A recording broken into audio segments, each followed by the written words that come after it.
This is a Film Stories original podcast.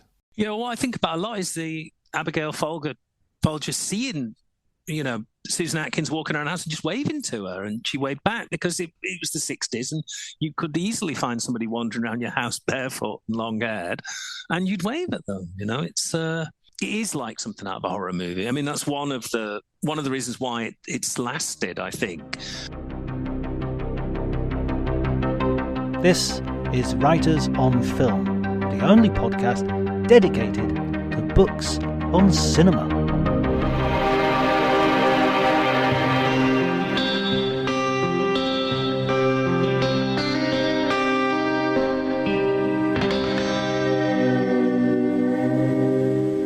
Hello everybody and welcome to Writers on Film. My name is John Bleasdale. I'm a writer and film critic, and today I'm delighted to be talking to Ian Cooper, who is a writer of long standing and has two books that we're going to look at today, and two topics which to me seem to be interrelated. And we were just talking off mic, Ian, that they kind of mix and mingle as well, these subjects, right?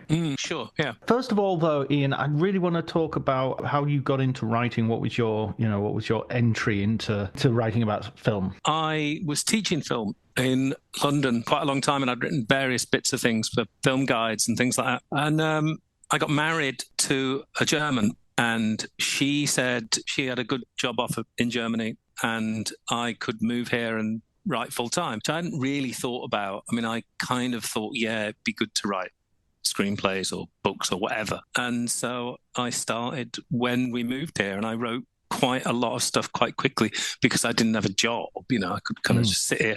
I was in a village. I didn't speak German. We didn't have the internet. So it was kind of a bit like The Shining, without the axe murders. That's really how it happened. Although I'm always disappointed in how few axe murders there actually are in The Shining. I do call me sick, but that is one film which has a paucity of killing. Yeah, well, but the one there is pretty dramatic. So True. Poor Chef Holleran. I mean, yeah. He spends all that time in that.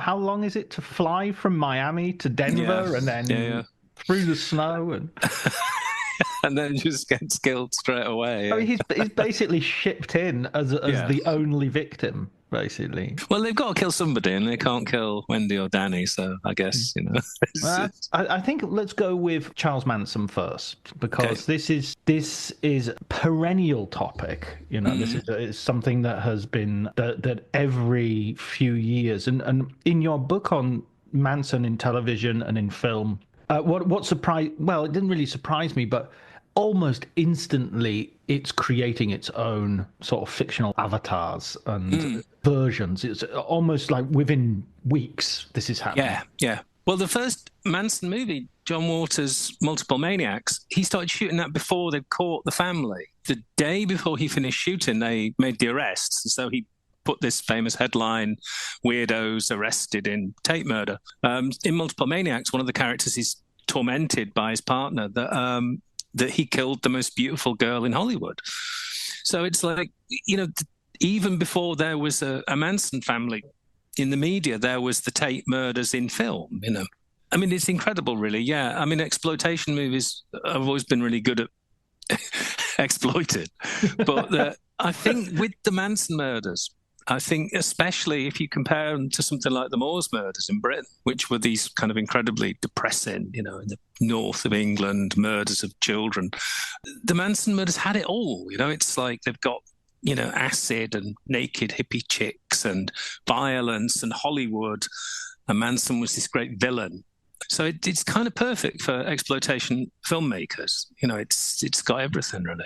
And it's not really a decided narrative as well. I mean, this is what partly the Errol Morris documentary Chaos is about, and maybe much more the book on which it's based, is that narrative is actually really up for grabs. That there's a lot of conspiracy theories, and you can go with the helter-skelter theory, or you can, I think at one point you say that Manson can be seen from the right as being the demonic hippie, and he can be seen from the left as this sort of racist Nazi, basically. Yeah, it's really interesting how at first there was this. I think it's a sign of how deeply weird that period was in America, that people started some people thought that the Manson murders were this kind of revolutionary act. And on the far left, people thought, yeah, he's this kind of, class warrior. Or conversely, that he was framed. I mean, I think this isn't in the book because I found out recently, but as late as 1974 or 5, when Jack Nicholson was making Cuckoo's Nest, he gave an interview to Rolling Stone where he said Manson was, quote, railroaded. So it's like if you didn't think he was a revolutionary warrior, then you thought he was framed. And, that's something obviously which carries on into the Morris and the O'Neill versions of it, that Manson was a bit of a patsy. So, yeah, and he's really quite an iconic figure on the far right. It's really confusing because James Mason is the name of the fascist who really sees Manson as this kind of Christ figure, and every time you mention it, you have to say James Mason, not the actor. Or you could just not say that, and people could just have an image in their head. That would be a story, yeah. Someone with a wonderful voice going, yeah. I think Charles Manson was... I think the thing is, because Manson has this kind of Hollywood, he was on the fringes of Hollywood, so it is kind of plausible that it could be that James Mason. And I don't want to kind of libel because I like James Mason. I like the actor, not the fascist. again, we have to clarify. Yes. Yeah. I mean, what I found about the different versions of Charles Manson, and there's the one was quite recent one directed by Mary Harron, Charlie Says, with Matt Smith in the role, who is so poorly cast, because if there's one defining aspect of Manson, it's the fact that he's so small, and they put in this lanky beanpole as his to play him. There's this idea as well that somehow there are things around him where he's got to be brought down to size, metaphorically, like for instance his music career, and the thing that's interesting is sort of the Mary Harron film sort of suggests this guy's actually not very good and he's completely deluded in his musical ambition, whereas the Morris documentary kind of has people on record going, he almost made it, he was almost, he was in the room with the right people. I think Bobby Beausoleil was right when he said that the Manson songs people hear, he kind of made up as nonsense songs for the family to sing together around the campfire. And so, they were kind of childlike, like nursery rhymes. Beausoleil also said that Manson was a kind of proto-rapper because he would change lyrics all the time and he would do this kind of, rap, and he was kind of that weird, I don't want to say articulate, but, he could spin a yarn. And Neil Young said that he was a song spewer, not a singer. And of course, the Beach Boys did also record one of his songs. And, the Beach Boys weren't, are not to be sniffed at. So I think it's sort of fashionable to make out that his music is like Hitler's paintings, But I do think there's quite... he definitely had talent. Whether he had enough, I mean, that's interesting in the Morris documentary, where they keep saying he was nearly there, but he wasn't. But I don't see him as any worse than somebody like Richie Havens, who, had this massive career in the 60s. The interviews that you see with him and the way he sort of performs there's a knowingness. I mean, you talk about him rapping and him sort of doing this sort of stream of consciousness almost idea. It reminds me a little bit of Russell Brand, but potentially the first time that's been pointed out. But that he had this sort of way of being sort of ineptly loquacious, that he put unfamiliar words in sentences so that you were going, oh, hang on a minute, how did that, you sort of have to backtrack to see if it makes any sense or not, or whether he's just dazzling you with verbiage. Yeah, I mean, there's a lot of that. We're referring to Prison as the hallways of always is a fantastic quote. And I keep coming back a lot of the time to his phrase, no sense makes sense, which, it's either seductive nonsense or there is actually something there. And I'm not even sure whether he knew the difference. And I think it's partly because he was kind of articulate, but he wasn't educated. So it's very much a sense of his rough edges weren't filed off at any point. And I think a big key to the way Manson talked, and I sort of feel like this is not really explored by enough writers. He was institutionalized from very young, and he was very short and he's very skinny. So he's got to find some sort of survival mechanism. And one of them obviously was this, Jeff Gwynne calls it the crazy game, where he learned to seem like a lunatic. But also I think he learned to tell a good story, learned to kind of captivate people the same way as loads of bullied people go on to comics, And I think that's sort of key to his personality because, I mean, he was sexually and physically abused in children's homes. But you can just imagine how terrifying it would be to be in that situation when you can't fight and you're 5'2" or whatever he was. The depictions that we get, we started talking about John Waters and exploitation, how John Waters was interested in the family more than he was in Manson per se. And then as the films continue, Manson himself it becomes much more prominent as a figure. Yeah. I mean, I think it's sort of strange because this recurs in the Manson family, the Van Beber thing. Then the family is the main issue because the actor playing Manson, partly because the actor playing Manson quit the project. And The Girls by Emma Cline is also about, as the title suggests, the girls rather than Manson.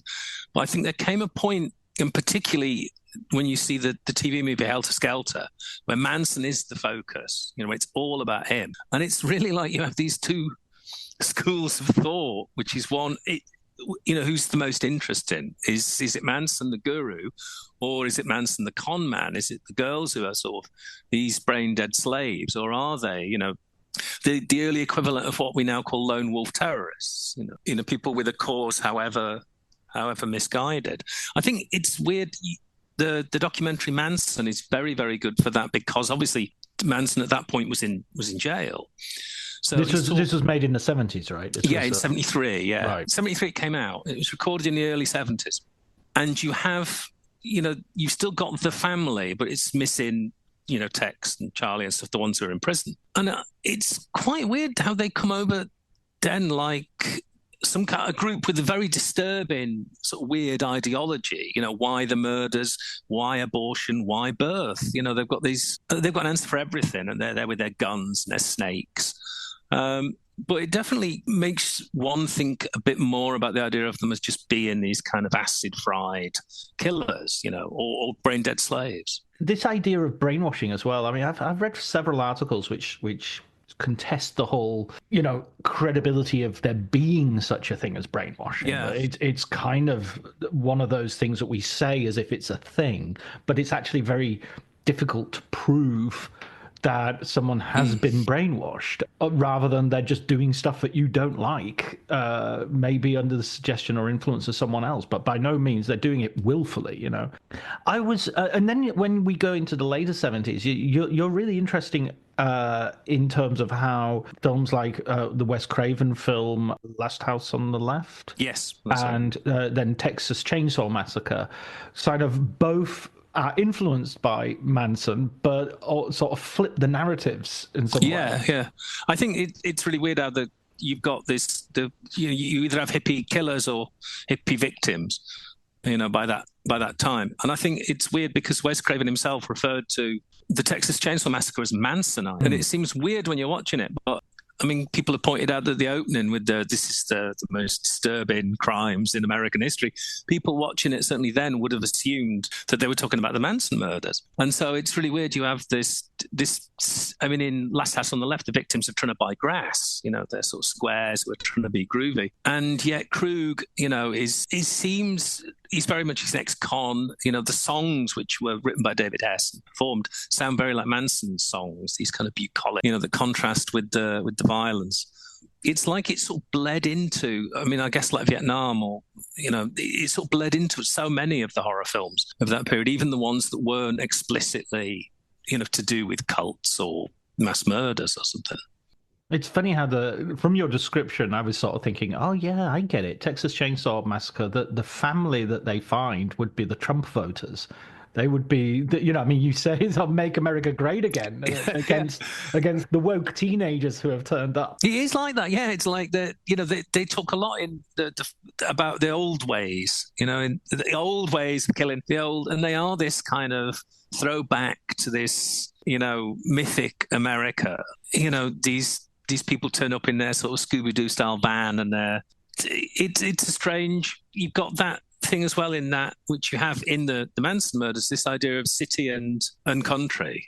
That these weird people come out of the desert and go into the city, and then you have that also in horror movies. You have the reverse, where people leave the city and go, Deliverance or or Texas Chainsaw. So you have this, and I think that's still there in America. You know, the way that it's weird how people on Twitter, a lot of right wingers on Twitter seem really proud to have never been to New York or never been to LA because it's so terrifying. I wouldn't walk. I saw somebody the other day say nobody walks the streets in San Francisco after 5 o'clock. And it's like, what? They make it sound like Gaza or something. You still have that same, dichotomy between, city and the rural parts. I think that's so psychological. I mean, I've been to so many parts of the world, and sometimes, especially if I'm in a film festival, you'll be told, "Oh, you better stay in the hotel," and it's just like, I'll go for a walk. I'll go for a walk. It'll be fine, and you do, and it's fine. It's more than fine. Yeah, I found that. I went to San Francisco for the first time a couple of years ago, and I was talking to my sister-in-law who'd been, and she said, "Oh no, it's fine. It's no big deal." Oh, there is one bit. It was a bit like The Walking Dead, and I was like, "What?" But cities. I think often it's the idea of cities as being this place of drugs and violence and stuff. Whereas when you spend any time in any city, you're aware that there are all sorts of problems, homelessness and the like. Oh my God! This is just, I've been to Whitehaven recently. You don't want to. I mean, there are towns in England. There are small towns in England which are like the urban equivalent of a Harry Potter Dementor. They just suck the soul out of you. Well, I'm from Crewe, so I know all about that, And it's funny because being in LA or New York or anywhere like that was nowhere near as frightening as growing up in Crewe. Partly because there was nothing else to do. When I was young, there was nothing else to do in Crewe except, you were either violent or you were running away from violent people. Gigs were violent, football games were violent. It was just, it's just violence. Violence was the background noise. Absolutely, that was it. There's that book called Crap Towns, which is there's some spoof book, and somebody says describes Crewe as the pavements are slick with vomit, and you feel that every moment could be your last. And that's quite accurate. It certainly was anyway when I was there. Yeah. Excellent. I mean, the thing. So we throughout the movie representations, I suppose if we come right up to date, one of the most recent ones was Once Upon a Time in Hollywood with Quentin Tarantino. I was sort of taken aback by how much visceral loathing Tarantino had for the family. And it's like the family before they're actually really the family. I mean, in the film they haven't committed the murders yet. They're just on their way to, in his alternative history way. It seems ideological to me. It seems like he's going after them, not just as murderous hippies, but as representative of a movement he disdains. Yeah, that's what surprised me about the film. I mean, I think when I saw it, there's this massive sort of contradiction or conflict between, the sort of Hollywood Western actors and, the hippies, not just the Manson family, but hippies per se. And it's weird because if you look at something like Pat Garrett and Billy the Kid, the Peckinpah film, Peckinpah was no hippie, but he could see this, casting Bob Dylan and Chris Christopherson and all this sort of thing. There's this affinity he sees an affinity between Western outlaws and, these sort of drug-taking, long-haired people. And it's really weird because Tarantino doesn't seem to have that at all. And of course, he's much younger. And I think there is something, I like the Tarantino film a lot, but there is something really reactionary about it at a time when, family members are going up for parole for the 10 to 15 times, and it being granted, and then it being, knocked on the head by the governor.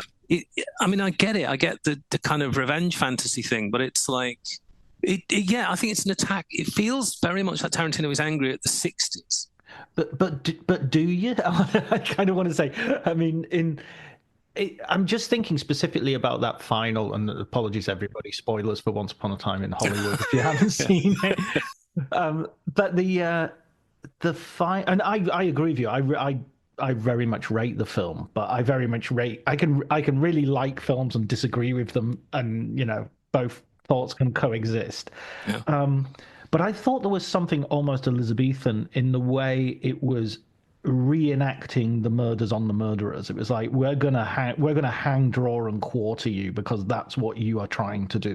We're gonna represent your crimes on your bodies. We're not just gonna kill you, we're gonna literally smash your face in. And we're gonna do that to the prettiest girl of the bunch. Yeah, is it like I think I can't remember the quote now. There's an Aldous Huxley quote about "There's nothing feels as good as doing terrible things in the name of virtue." Oh, and it felt a bit like that. It's like, you can really, really enjoy this violence because these are bad people, and we know what they did, and it was terrible. And I mean, I kind of like the conflicting feelings to that.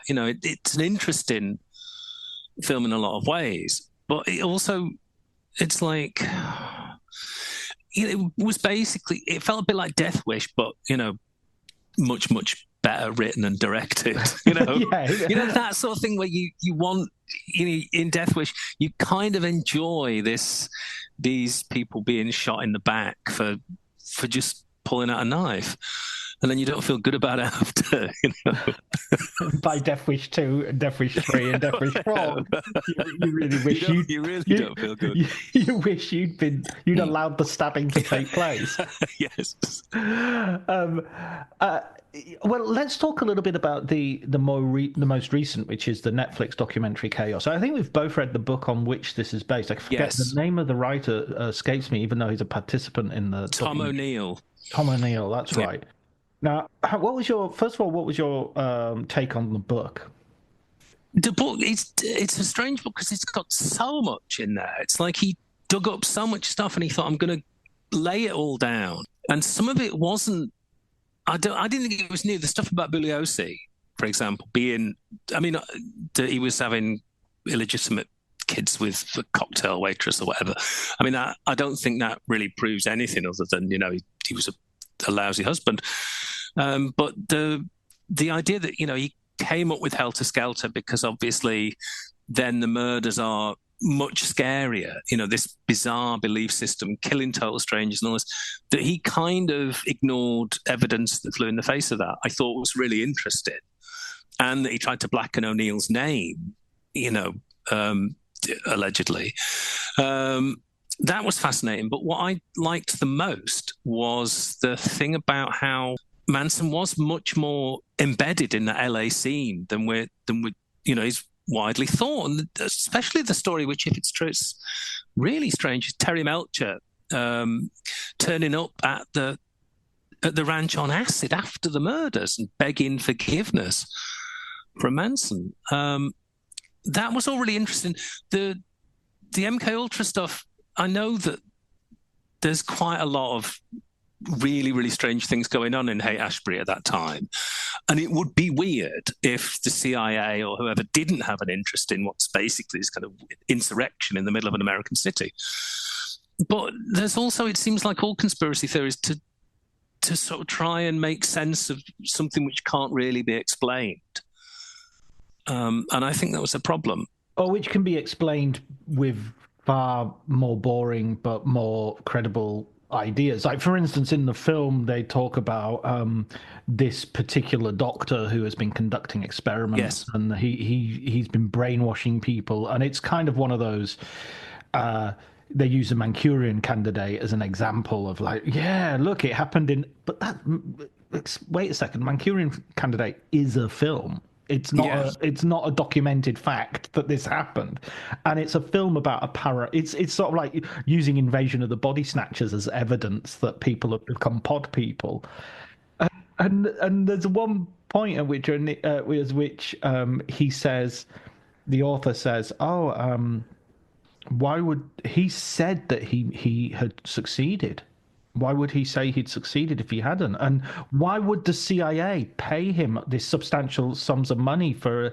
The CIA pay lots of crackpots substantial. They're not like they're a secretive organization which is completely riddled with corruption. Of course, there's going to be money going missing and people getting paid for jobs they don't necessarily do. And of course, and also I think everybody was kind of playing catch up at that time with, you've got these acid experiments in the late 50s. And I think Morris was interested in that because he made Wormwood earlier, which was also about these CIA experiments. And then, of course, it gets out of control and everybody's dropping acid. And I always think it's weird that it went, what people who went through these terrifying experiences in the acid tests when they were dosed without their knowledge, what they must have thought 10 years later to realize that it was this kind of recreational drug used by millions of young people.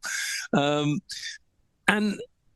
I think I'm not sure anybody knew what was going on. And what I think is notable when you hear Bobby Beausoleil in the documentary as the voice of reason, quote unquote, that is convincing until you realize that it's like the fourth or fifth version of the story he's told. I'm not even sure that the people involved know why a lot of these things happen, partly because of people messed up on drugs tend to make really bad decisions. And when you've got, in the Gary Hinman case, what to do, phrases like this, I think that there's a sense which it's ironic that it's called chaos, I think, because he's trying to sort of lay this framework over, these bizarre events, both with the CIA and with the family. I'm not sure they, in retrospect, trying to understand what was going on then is weird. And also, like you said, there were so many flakes and weird people involved, and you get these people, these acid dealers who are working with the CIA, and it was just a really weird time. Yeah, I mean, I think if you lift the rock of any of these sort of secretive organizations and national security organizations, they're dealing with lots of people who, they've got lots of, any police department will have confidential informers that you would not, if you trace them, and they were paying this guy and he did this, it wouldn't look good. But that's sort of like the messy, murky world that you have to deal with if that's if in law enforcement, even in just very banal, managing a medium-sized city. So I don't know. I think it's I find it as soon as MK Ultra gets named, I find my eyes glaze over, and I sort of like, suddenly people seem to become very gullible because it's a good acronym. Yeah, I mean, I think that it is fascinating, and it is the case, like in the Morris Wormwood thing, that they were dosing people with acid who were falling out of windows. I mean, but I also think about all the President's Men when they suggest, these are not very bright guys, and it got out of control. That's a good quote. Yeah, because it seems like the idea of the CIA as being this kind of, like the Illuminati or the Freemasons, as kind of these moving everybody around like they're puppets. And I don't think that's the reality of things, looking at the way that, all sorts of things work out. It's often it's just things get out of control. And it's different departments, different departments doing different things. I mean, I think one of the best films about the CIA and the national security sort of apparatus is Burn After Reading by the Coen brothers, in which, it's superb because it's a comedy about a conspiracy that never happened. It's like a typical Coen brothers where there's no there, and lots of people die, a little bit like Fargo. And it's framed by these wonderful scenes in which J.K. Simmons is like one of the heads of one of the departments, and he's constantly being asked, "Oh, should we arrest him?" And he's going like, "Oh, fuck no, stay right. Should we stop him at the airport? He's trying to escape. Oh, fuck, let him go." It's the least problems that we have, the better it is. We're not interested in any of this, Yeah. Well, I was reading a book not long ago about the Robert Kennedy assassination. It was things like, well, the police didn't release these photographs of the door with bullet holes in, so this must be a conspiracy. And I was thinking, I remember the Yorkshire Ripper investigation when they were talking to the guy who was the Ripper like 4 or 5 times, and that wasn't a conspiracy. That was, just incompetence. And the idea that something, some screw up somewhere, some photograph not being released or some interview not going ahead, is part of some grand design rather than somebody screwing up somewhere is weird to me, and that I think that sort of magical thinking is behind a lot of these ideas, But also it is, as you say, because I think the Manson case lends itself to that, because there is no definitive, we're still arguing about the motive, and so it's ripe for conspiracy. It's what you said earlier on as well about the use of drugs in terms of perceiving stuff in the moment. It's also about trying to remember stuff, and without getting too philosophical, it seems like there are these moments, these sort of fulcrum-like moments in history, and you want to go back, Archduke Franz Ferdinand, the Cielo Drive. You want to go back and sort of, and I mean that's what the Tarantino film is very much about. Is if we could go back and just be there and see what happened and see what and if somebody, I mean that's one of the things that was interesting, I thought, in the documentary when I was watching it, is that everybody in that house tries something different. Every victim in that house tries something different. So like most murder situations, you're thinking, well, why didn't you just try to run? Or why didn't you just try to grab the knife? Or why didn't you try to just beg or try to communicate with the person? And they all try different strategies and it all fails. And so it's sort of complete. That's the nightmare for me. Is like there is no, well, why don't you just jump out the window? What I think about a lot is the Abigail Folger seeing, Susan Atkins walking around the house and just waving to her, and she waved back because it was the 60s, and you could easily find somebody wandering around your house barefoot and long-haired, and you'd wave at them. It's I mean, it's a sort of, it is like something out of a horror movie. I mean, that's one of the reasons why it's lasted, I think. It is just this really, really terrifying thought of you're there and you're, especially in the case of Sharon Tate, you're young, you're beautiful, you're rich, you're going to have this baby. You're living in this. I mean, that was what was weird when I first went to LA. I really understood. I went to the Getty Center and you're looking out at these. It's like the nicest place on earth. These huge houses with their swimming pools and these incredible views, and it feels like you've made it. And then these psychos turn up, and whether you offer them money or whether you try to flee, they're going to kill you. And it really is the stuff of nightmares. It's a really, really, and I think that sort of elemental aspect of it is often buried beneath the, was Manson a con man or a guru, or was there a conspiracy? Just the sheer horror of the situation. You mentioned earlier, and I think this would be a good way of moving to Bring Me the Head of Alfredo Garcia. You mentioned that like Tarantino is this much more, feels, especially in this film, much more reactionary in that he doesn't have any time for the hippies at all, and it's kind of weird because like the Sharon Tate film that he shows her watching is kind of what he would consider one of the low points of cinema as well. It's this sort of like 1960s formulaic trash that's not in any way in his wheelhouse. Obviously doesn't have anything to do with her murder, but culturally that he aligns himself with the TV stars and the sort of second string Hollywood people. But with Peckinpah, there is this sense of the outlaw. There is also a sense that Peckinpah, there's never a problem he's met that he doesn't think violence will somehow solve. And the other Manson, sorry, this is long, but I'll finish now. But the other Manson thing is you mentioned earlier Chris Christopherson being in Pat Garrett. He's also in Bring Me the Head of Alfredo Garcia, and I thought his role, because I knew we were having this conversation, I thought his role as one of the bikers who turns up as a rapist, essentially, with a CND sticker on his jacket. Is precisely speaks to that sort of moral political confusion that Manson seems to evoke.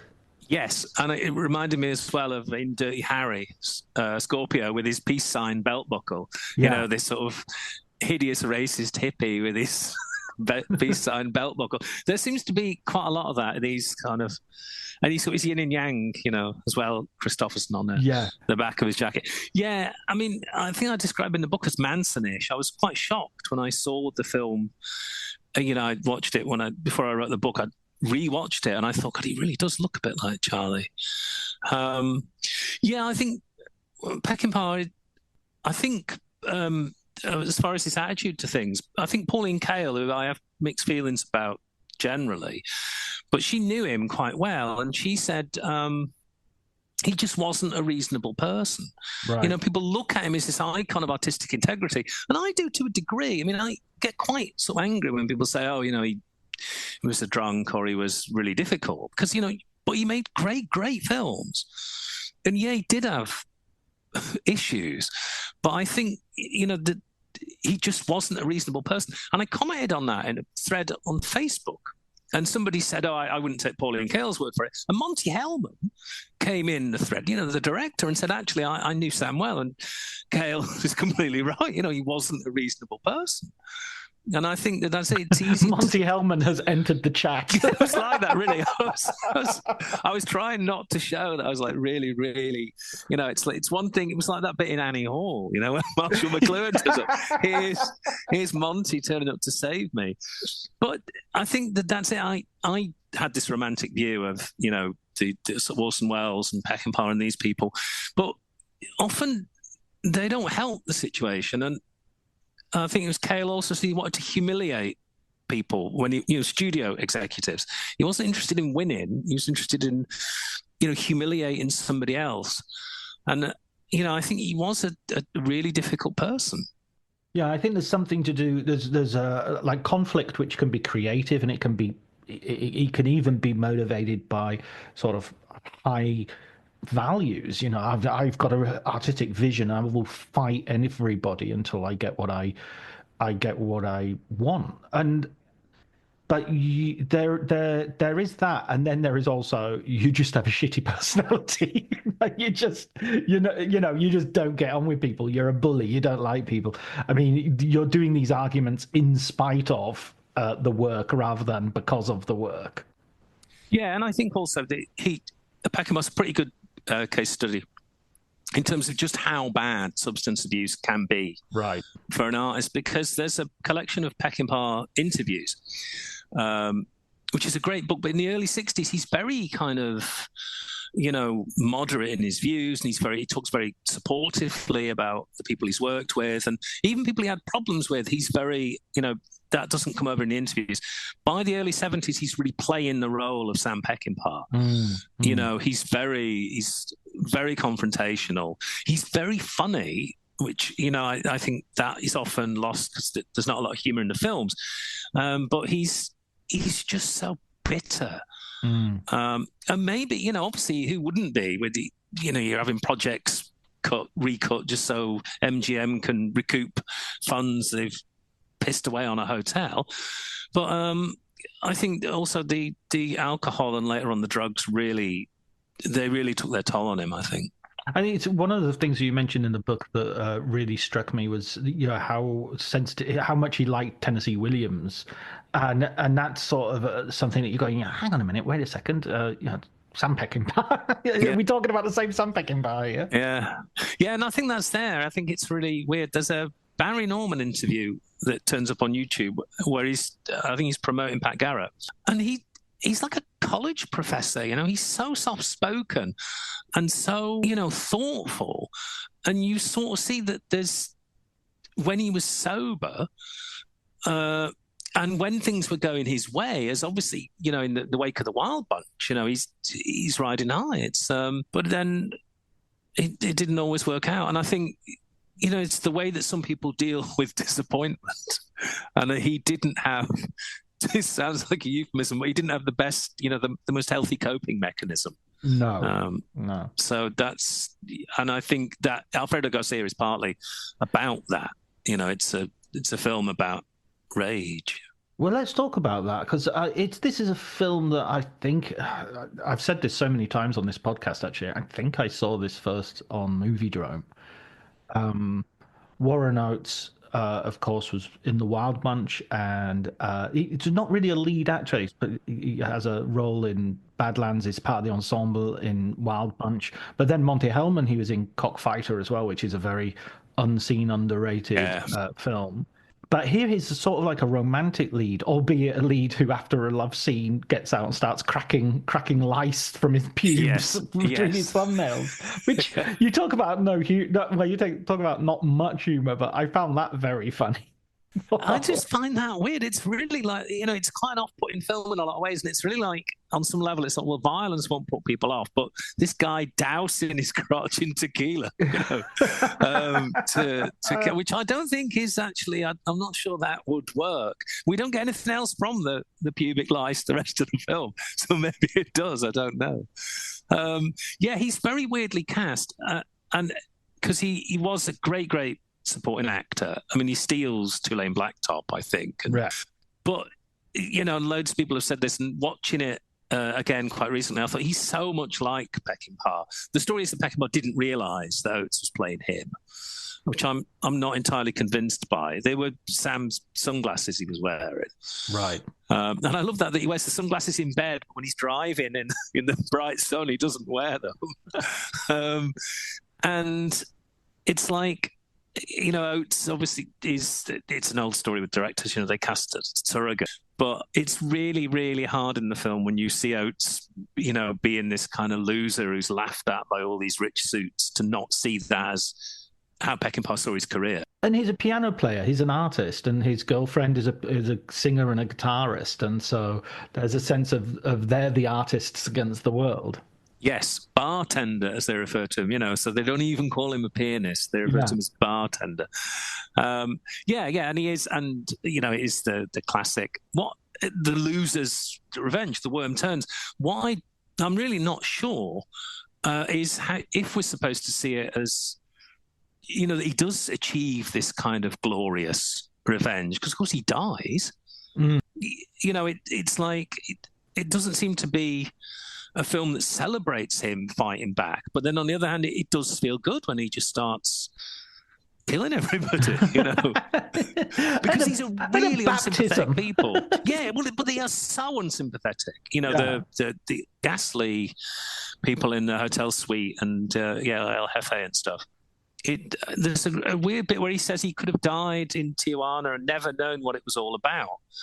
And it's like, but is this what it's all about? It's not really about money. It's about, revenge on the world. Well, that's the difference between this and Pat Garrett and also The Wild Bunch is, those are people who are marked for death, and they're cowboys, and ultimately, one way or another, they're going to be got, Pat Garrett, as much as Billy the Kid, it's not just going to, it's going to come to them all. So better to go out in a blaze of glory, fighting, taking them with you. But with Benny, you get the feeling that he could just have turned down the job, and that would be the end of the film. He didn't have to. He didn't have to do this. This is a chance he's taking, and he isn't like the. I mean, you have a backstory that he's been a soldier, which explains his sort of facility with firearms. But there's no sense that he's like a cowboy or an outlaw before this. He's just working in a bar. I mean, he's kind of the glad-handing American tourist. He's like Richard Burton in Night of the Iguana. He's just the guy who's seeing the bus of tourists. Enjoy your time finding the soul of Mexico, guys. Yeah, and singing Guantanamera, of course. Which is the the finest the tourist standard. Yeah, I mean, I think it's weird because Peckinpah, of course, was in the army, as was Oates. So, he turns down the $5,000 they give him as well. There is a point where he could take the $5,000, which is a lot of money for him, because originally he's after $1,000. And then of course, has been pointed out loads, and it always kills me when he forgets the money at the end and has to go back to get it.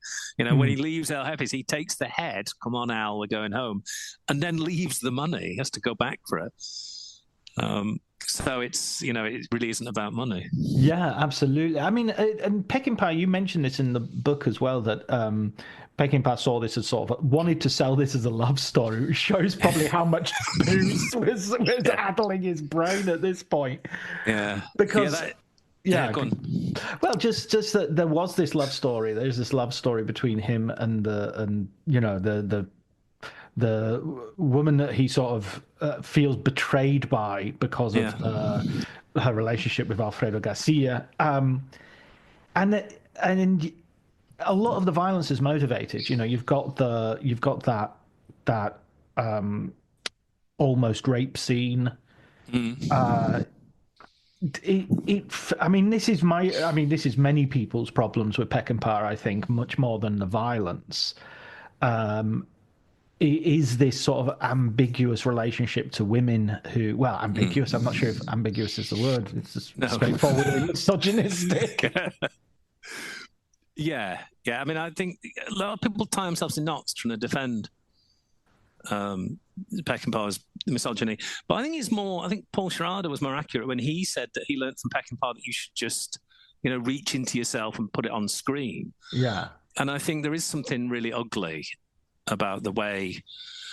I don't think it's about women actually, but then that in itself is quite misogynistic. Women are just the collateral damage in the struggle between men. I mean, the bit when she goes off with the Chris Christopherson character, and Benny is left with the Donnie Fritz guy, and he says, so she can handle it.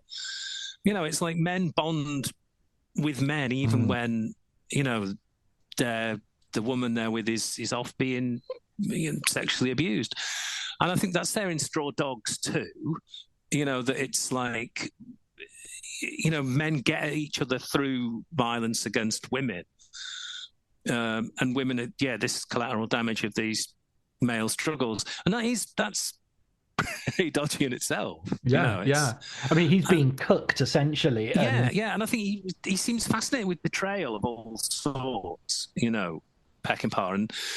And that seems to be the thing, really.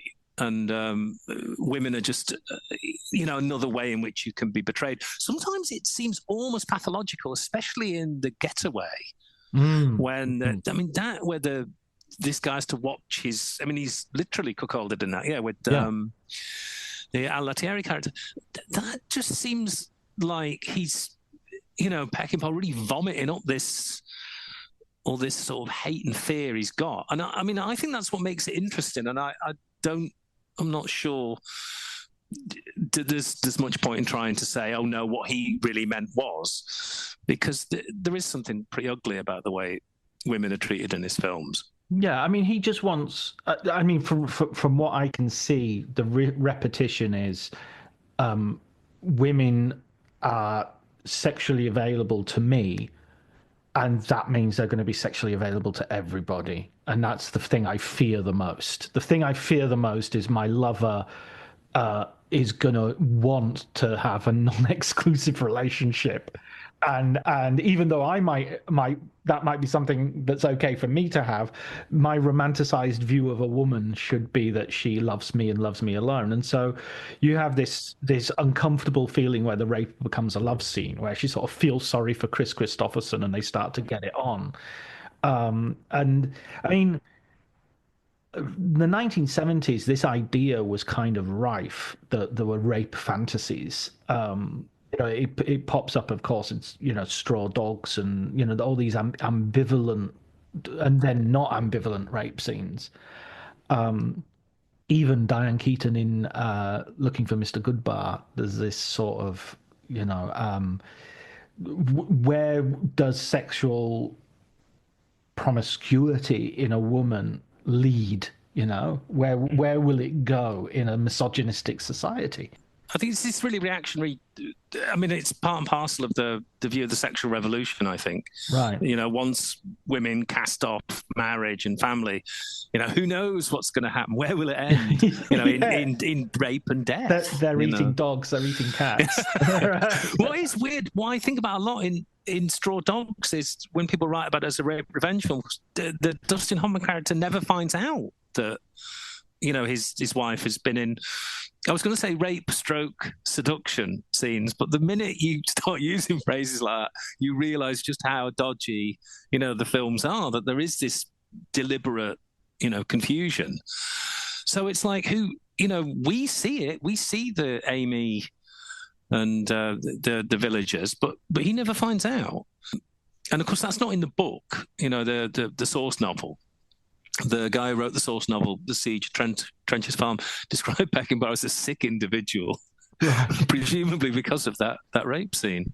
Yeah, it was very much. I mean, it was a thing in that period, but it was also something you see particularly in Peckinpah. Yeah.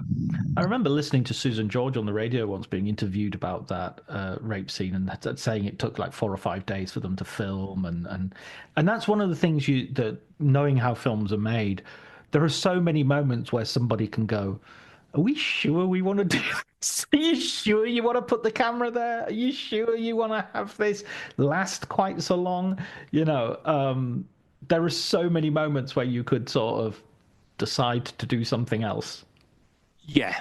Well, I think it's weird. I think I might say this in the book, but it's something that I've definitely said it in another book as well, that when you started to get the collapse of the production code and you could start to show, sex scenes, how many major directors opted straight for rape scenes? You've got these, it's like we've got this naked woman and we could have a shower scene and we could have a sex scene, but no, we'll have in Clockwork Orange and Straw Dogs, and even something like The Devils, where you've got these naked nuns being manhandled and mistreated and tortured. And I know there's the theory that it's some sort of reaction against feminism, but it seems weirder than that often. Yeah, I remember reading an article, I think it was in the Sunday Times once, that was sort of bemoaning, this was years and years ago, bemoaning, might have even been at the time of the accused, that rape was being put on screen so frequently, and it sort of said, oh, it's a cheap way of having violence and sex at the same time. And I sort of remember thinking, oh, that's sort of nonsense. It's a simplistic way of looking at it. But there are times in the 70s where you do sort of think, Jesus Christ, it was hard to be an actress in the 70s. I mean, you must have been, what page am I getting raped on? Because it's... and even in quite inconsequential movies, not even, it wasn't like the movie's about this. It's weird because in A Clockwork Orange, it's violence, but it's also straight away it's sexual violence. This isn't, clearly Alex is supposed to be like a football hooligan, but it's so much of the violence is against women, and so much of it is quite, lovingly portrayed, lots and lots of nudity and these. And I mean, I think it's, in Peckinpah's case, it's something almost pathological, but there was definitely something in the culture then. But it's funny when you said Diane Keaton, because I was thinking there's a line where she says in Play It Again, Sam, I'll never get raped, not with my luck. And it's like, and I guess that it depends on who's doing the raping. Yeah, she has that line, and there's a very funny joke there, which again, there shouldn't be such a thing as a funny rape joke, but she says something like, "Oh, did you hear about the sexual assaults that were happening in Connecticut?" And Woody Allen's character says, "I'd never even been to Connecticut." Which, considering what was to happen later in this private life, it's a massive rings a massive bell these days. Yeah. I think it was very much.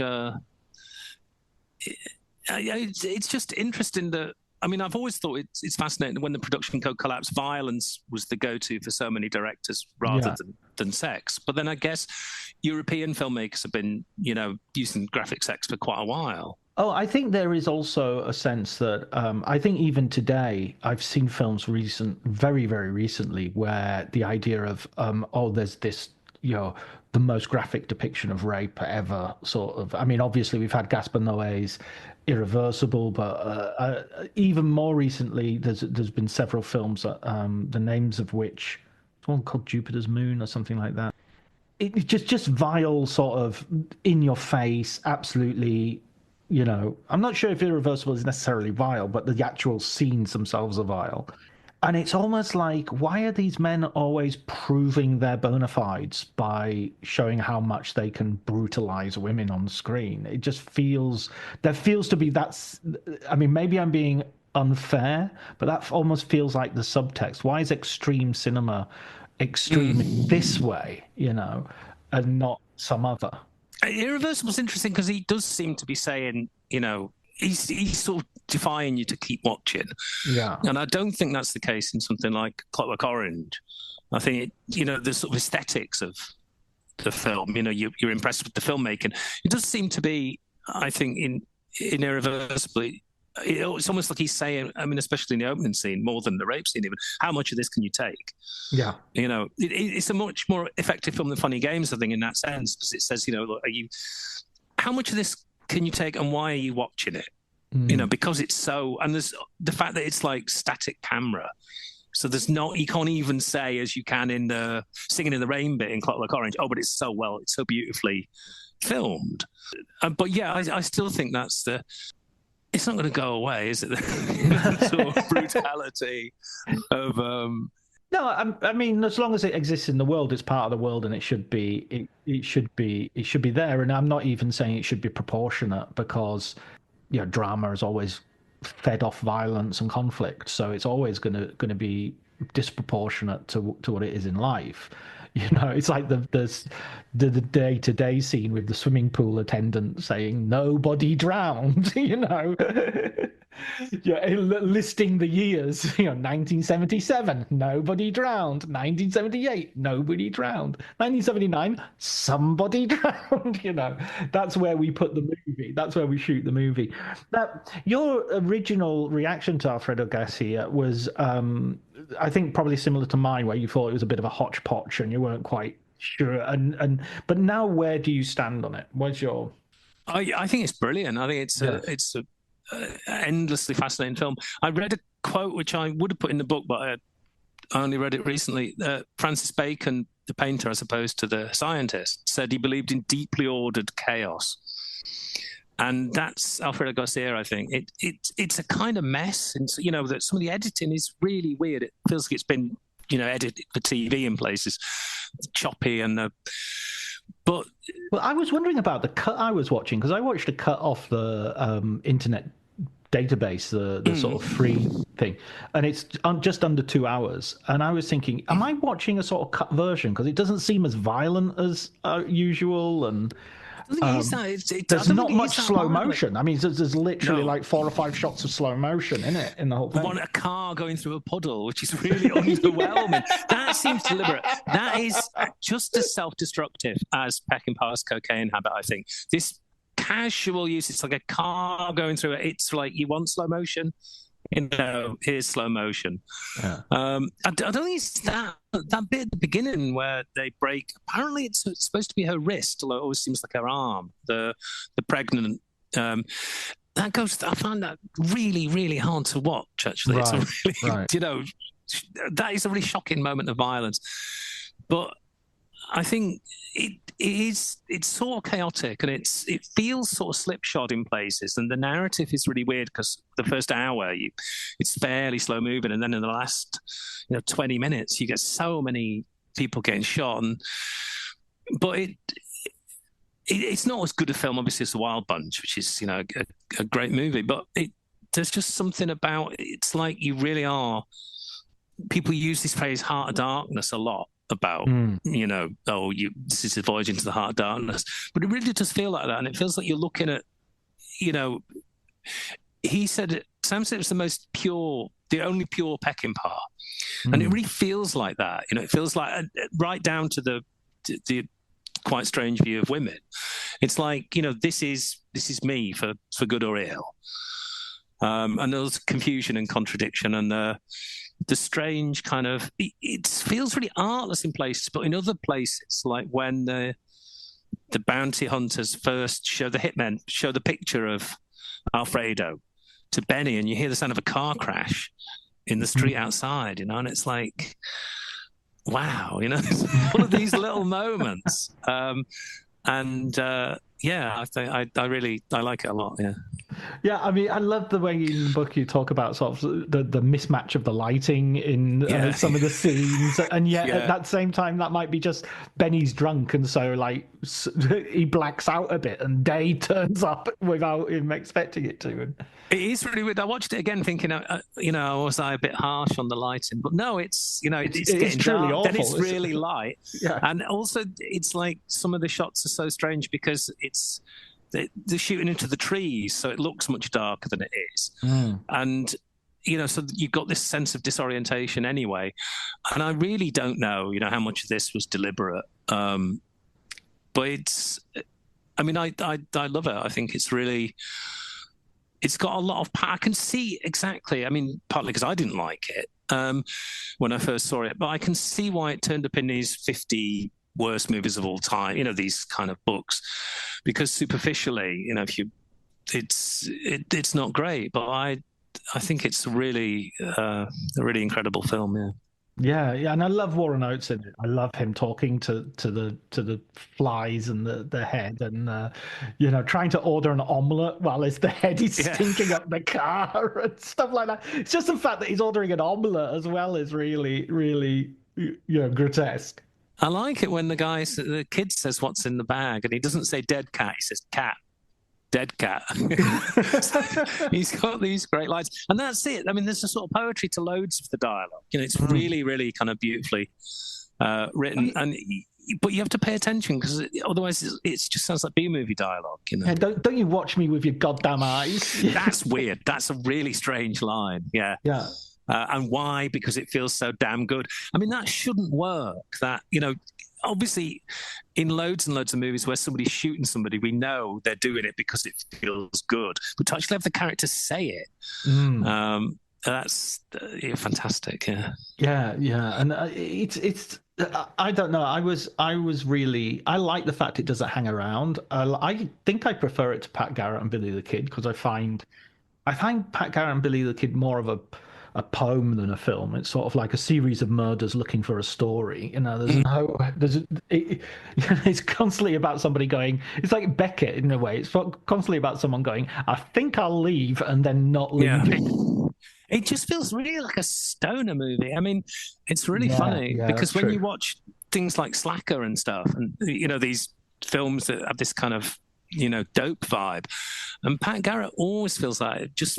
It's violent, but it doesn't feel violent. It's everything is kind of drawn out and elongated, and I like that. But it's very much, this sort of stone trip to death. It's this really long, and like you say, we know the characters are going to die. It's even if you don't know anything about them, it's really they're Walking Dead essentially. Yeah.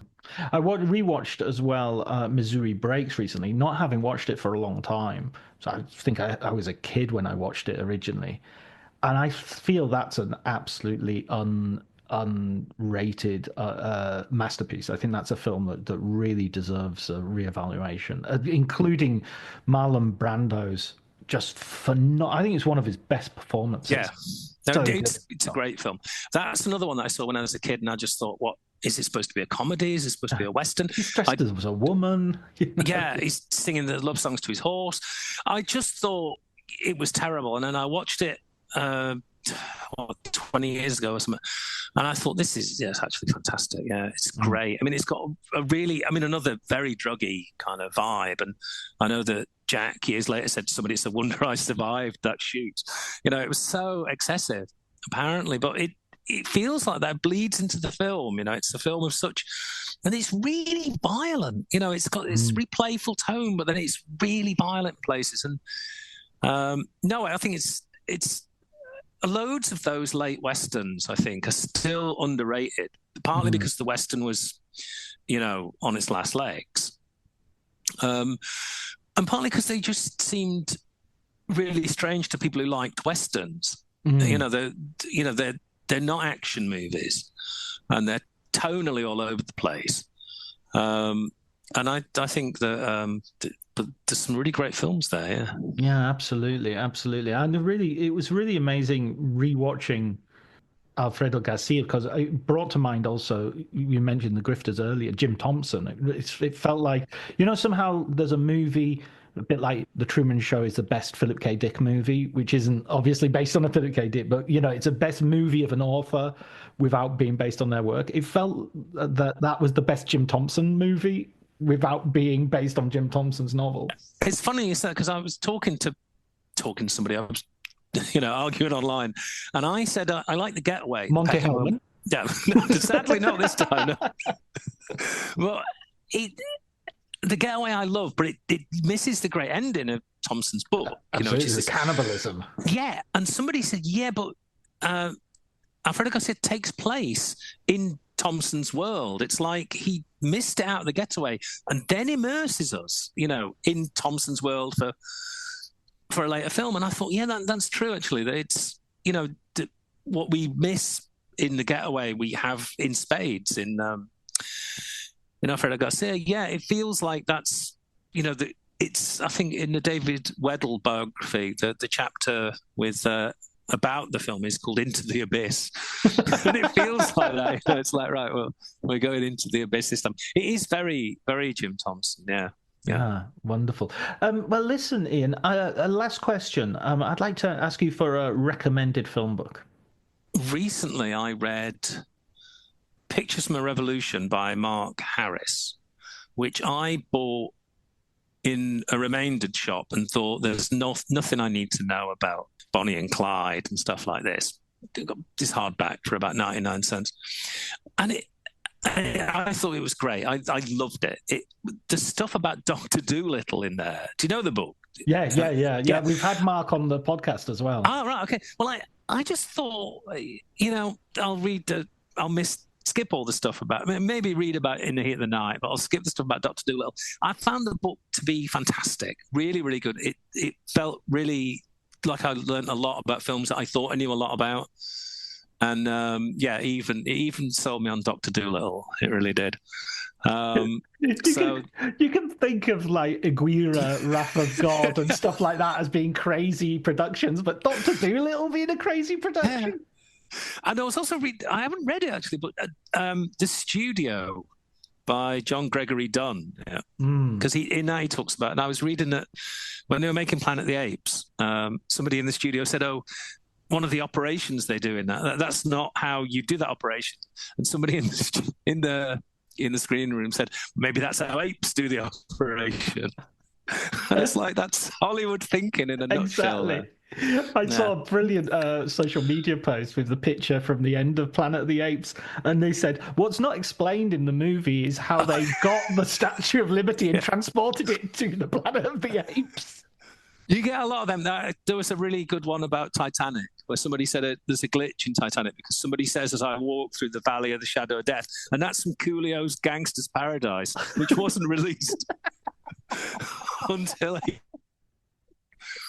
God bless the internet and all who sail on her. I really, I've got, on the strength of Pictures of a Revolution, I'll listen to the Mark Harris thing. I bought his Mike Nichols biography, which I haven't read yet. Yeah. He also did 5 Went to War. Came back. Yeah. Came back from war. Yeah. Which is really good, really, really well worth a read as well. There's I think there's a Netflix documentary on it as well. Yeah, maybe even Spielberg or Scorsese each did. I've got a feeling there's some sort of high up production on that. Because I find a lot of the time with film books, I mean, I like David Thompson, but I'm always arguing with him. I know that's partly David Thompson's thing, that he's there, he's provocative. Yeah. But a lot of the time when it's film history, it's like, I just feel like it's either films I don't care about. Right. Or it's films that I really love, so I've done so much reading about them anyway. Right. And that's why the Harris book really struck me, that it's like, a lot of this is my thing, Bonnie and Clyde, Arthur Penn, I love all that. And when you're finding out something new about it, and you're asked to look at a film which, I've seen Dr. Dolittle when I was a kid, and I thought it was rubbish then, Yeah, right. Before you even knew films could be rubbish. Yeah, and it also confirms my view of Rex Harrison, which, So that's all I want in a film book, really. Oh, brilliant! Well, you've come to the right place. Check out the other episodes on the podcast. I'm sure there's going to be some there that you'll enjoy. Well, listen, Ian, thank you so much for taking part in this. It's been a real pleasure putting these two subjects together, these two topics together. No, I've loved it. No, thank you.